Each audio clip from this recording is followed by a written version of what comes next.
Veamos qué sucede en la membrana de la raíz una vez que la planta ha absorbido los nutrientes que se han despegado del coloide y que ahora la planta, que tiene un coloide o otra forma como imán, los atrae y entran a la membrana de la raíz. Aquí estamos en la membrana de la raíz. La membrana de la raíz, que es un coloide también, con ese poder de absorción, que atrae los minerales como un imán, pasan estos nutrientes a la membrana de la raíz, y la membrana de la raíz es como una bodega en donde la planta luego va a pedir los nutrientes que necesita para poder vivir y para todas las necesidades que tiene la planta en su diario vivir.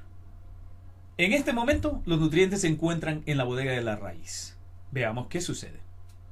La planta tiene dos sistemas, el floema y el xilema. Aquí estamos viendo el floema y el xilema de una planta, que son básicamente como tubos que van desde la raíz hasta las hojas, cuyo final es en las hojas, y por aquí la planta lleva los nutrientes y bajan algunos nutrientes. Es el highway, la carretera en donde las plantas, los nutrientes están yendo y viniendo de las hojas a la raíz, etc. Y donde se mezclan es en el xilema y en el floema. El agua solo va en una dirección. El floema, tiene esa capacidad de que la planta puedan irse en varias direcciones, y se mezclan y se hacen algunas mezclas. La mayoría de mezclas se hacen ahí en el floema de esos nutrientes, y nuevamente van de arriba hacia abajo, etcétera, etcétera. Y así es como la planta se alimenta, y eso hace como la función de un corazón donde la sangre sube y baja, etcétera, etcétera. Y se hace la...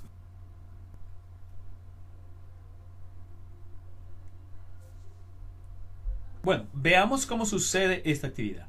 Esa actividad sucede por las fuerzas naturales, y es el proceso de la transpiración que hace que el agua pueda subir, y igual el mismo movimiento hace que los nutrientes puedan subir de la raíz a las hojas y viceversa, y a todas las partes de la tierra, de la planta, lo hace el proceso de transpiración, que es un proceso natural.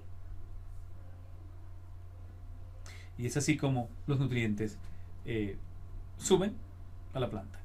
Estos son los estomas. Por el estoma la planta va a absorber carbono, oxígeno, hidrógeno y nitrógeno. Estos son los ingredientes indispensables para el proceso fotosintético. Ahora entremos a las hojas. Veamos qué sucede en la hoja. La hoja tiene varias capas. La primera es la epidermis, que le sirve de protección a la planta. Esa es la epidermis, le sirve de protección a la planta. Ese es el objetivo. Luego, la mesófila, células encargadas de la fotosíntesis, secreción y almacenamiento de alimento y agua en esta parte de la hoja. Y pueden ver ahí el floema y el xilema, que es donde vienen a terminar a las hojas. Luego viene la mesófila, que es una sustancia esponjosa, permite la salida de gases y el vapor de agua, y ahí tenemos los estomas de la planta en esa parte de la hoja, que es por donde la planta absorbe y al mismo tiempo libera el agua, etcétera, y los gases en una planta, donde está respirando básicamente. Este es el final del floema y el xilema, como les había dicho, que vienen desde la raíz. Para que una planta crezca necesita convertir la energía solar en energía química. Lo hace a través de la fotosíntesis. ¿Qué produce? El final produce glucosa y oxígeno, que es como un derivado. ¿Qué materia prima necesita la planta? Necesita dióxido de carbono, agua y luz. Tanto la planta como los microorganismos que elaboran fotosíntesis tienen pigmentos que capturan las proteínas del sol, los protones o la luz solar, mejor dicho, y la convierten en energía que luego van a convertir en alimento, como lo vamos a explicar a continuación. Nosotros vemos las plantas color verde porque reflejan el color verde y amarillo de la luz solar. El color azul y el rojo es para la producción de energía. Entremos a la célula de una hoja para que podamos ver cómo funciona el proceso fotosintético. Aquí estamos en los cloroplastos. Los cloroplastos es dentro de una célula en la hoja, y es ahí donde está ocurriendo todo ese proceso, que ocurren dos reacciones. Una reacción de la luz y la otra, el segundo, es el ciclo de Calvin, que ya lo veremos. En los tilacoides, aquí ocurren las reacciones de la luz, los que están abajo. Aquí ocurre una reacción y luego eso pasa a la segunda, que es el ciclo de Calvin, que sintetiza glucosa y ocurre en el estroma. Son dos reacciones que ocurren al mismo tiempo. Proceso de conversión de la energía solar en energía química. ¿Qué sucede? Hay dos etapas.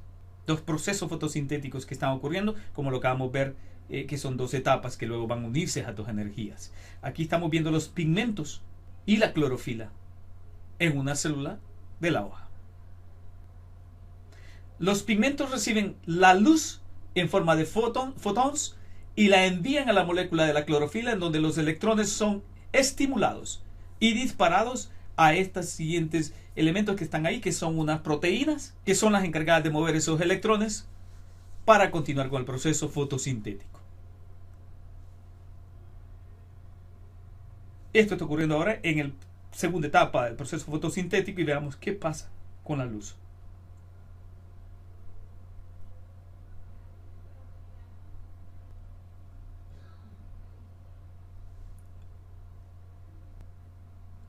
En este proceso, el agua se oxida, pierde electrones y se liberan los hidrógenos y el oxígeno en su viaje oxigena la célula y luego es liberado para sustentar la vida, el oxígeno que respiramos, y el hidrógeno es usado en el proceso.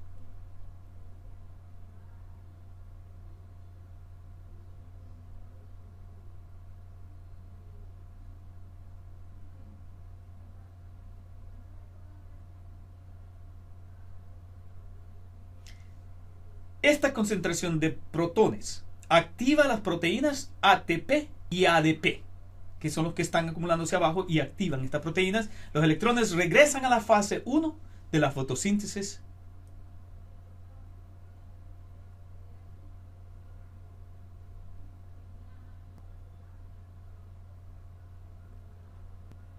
Los electrones reducen el NADPH más el NADPH en este proceso, que son la materia prima después para formar la glucosa, que es lo que andamos buscando formar eventualmente. Entonces aquí están los dos donde están ocurriendo estas dos reacciones: la reacción de conversión de la luz en energía y la otra, la conversión de esa energía en química.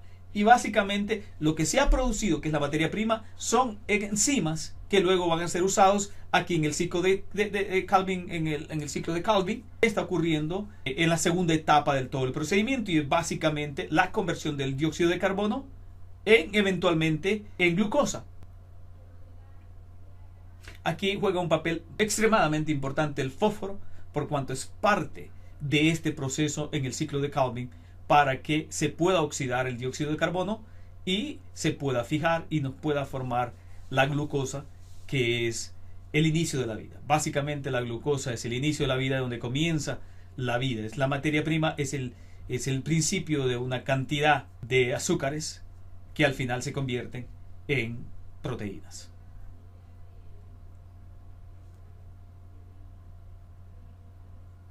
Como pueden ver, aquí están todos los elementos que se crearon, la materia prima que se creó en el ciclo anterior.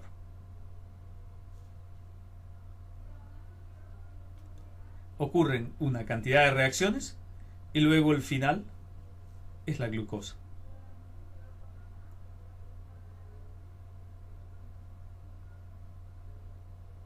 Al final del ciclo se produce glucosa, ácidos grácidos o glicerol. La glucosa tiene algo, que tiene un fósforo.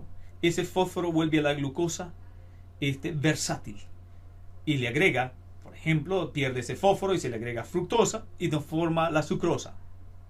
Y así todo el proceso va perdiendo ese fósforo y forma otros diferentes compuestos. En este caso, forma la materia prima para formar los almidones y la celulosa, etcétera, etcétera, etcétera.